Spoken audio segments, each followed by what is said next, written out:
So the first thing you want to do is cut up enough apples to fit into whatever pan you're using. I'm using a 6.5 inch skillet that I just bought today. This is about 1.5 apples. Now for the topping, what I'm going to use is I have a few grinds of salt in here, and then I got some cut up butter that's cold. I'm using, I think, 1/4 cup. And then I'll add 1/4 cup of flour to it, and just under 1/4 cup of brown sugar. I'm going to throw in a little bit of cinnamon, not too much because I'm not a big fan of cinnamon. And then I'm going to add a little bit of allspice. Now I don't have any oats, which is one of the big things that you use in the crumble on top, so I'm going to use just some brown sugar instant oatmeal, which turns out to be about 1/4 cup. And you want to cut this stuff all together, and then I'll see if I need to add anything from there. Going to add some more brown sugar. I'm going to add a bunch more butter.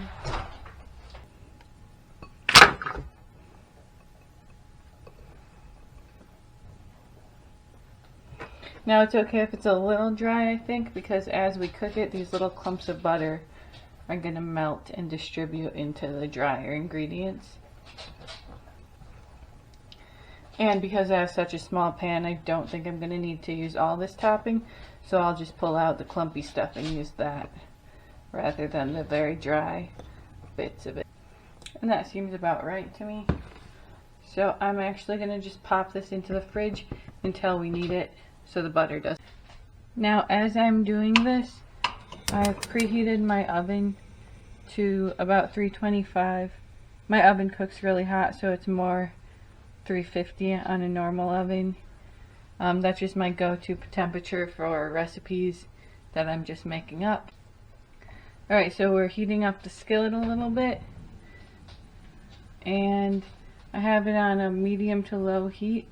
Then I'm going to add a generous amount of butter. I'm taking the pan of butter and I'm just going to drizzle it over my apples. That's just because I don't have a whole lot of room to stir in this pan. So I'll mix those up. To my apples, I'm going to add a little more cinnamon,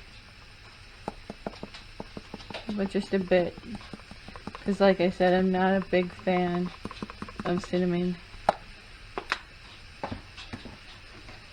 Then I'm going to add a little bit of allspice. The apples I use are Honeycrisp, and they're very, very sweet, so I'm not going to add too much sugar, but I am going to add a pinch of brown sugar, and then a pinch of white sugar.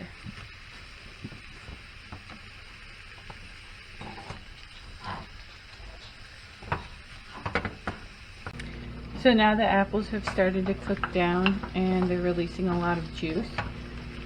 So what I'm going to do is take some cornstarch, just a little bit, and sprinkle it over the top of the apples. Now we're going to mix the cornstarch in, and what this is going to do is act as a thickener, so all the juice that's at the bottom and the butter will kind of congeal after it bakes and cools. So now the apples have cooked down, and I'm going to let this cool off to a little bit more than room temperature, just so I can put the crisp topping on, just so all the butter in it doesn't just melt right away.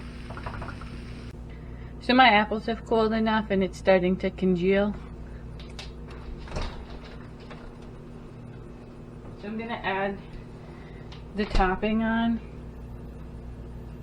I made about 2 times too much of it, so I'll probably just keep it in the fridge and then cut some more butter into it in a couple days and make another one of these. Now I'm going to put this in the oven which has been preheating for about 15 minutes. Just throw it in the oven, and I'm going to check it in 15 minutes. So this has been the full 15 minutes, and it's starting to get a little crumbly, but it's a little doughy in some spots. So I'm going to throw it in for 10 more minutes and then take it out. It will continue to cook for a while until the pan cools because I'm using cast iron. And if you make this in a glass dish or a lighter colored metal, you're going to want to add 25 degrees to. So now it's been a total of 25 minutes in the oven baking, and it's nice and dry on top and getting crumbly.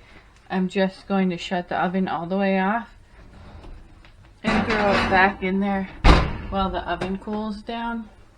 I've reheated the caramel sauce that I made earlier for it, and I'm just going to drizzle it on top. Now I've drizzled some of the caramel on top, and I'll set the rest aside for when it gets served, which will probably be with a scoop of vanilla ice cream with more caramel sauce on it. The caramel sauce came out a little bit grainy, a little crunchy, but the whole thing turned out really well. Since it was on top of a crisp topping anyway, you couldn't even tell.